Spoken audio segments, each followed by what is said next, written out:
Calling ভিসায় গত বছর ৩১ মের মধ্যে মালয়েশিয়া যাওয়ার কথা ছিল বাংলাদেশের প্রায় ১৮,০০০ কর্মীর। তবে নানা জটিলতায় আটকে যায় তাদের ভাগ্যের চাকা। মালয়েশিয়া যেতে পারেনি তারা। বহু প্রতীক্ষার পরে এবার তাদের জন্য সুখবর দিল মালয়েশিয়া। বাংলাদেশি এই কর্মীদের মধ্যে প্রথম ধাপে মালয়েশিয়ায় প্রবেশের জন্য ৭,৯৬৪ জনকে যোগ্য হিসেবে নির্বাচিত করা হয়েছে।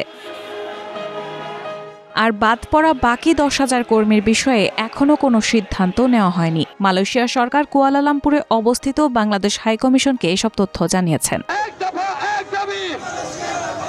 ঢাকায় পররাষ্ট্র মন্ত্রণালয়ের মুখপাত্র ও জনকূটনীতি অনুবিভাগের মহাপরিচালক মোহাম্মদ রফিকুল আলম সোমবার এক নিয়মিত প্রেস ব্রিফিংয়ে সাংবাদিকদের এসব তথ্য জানান।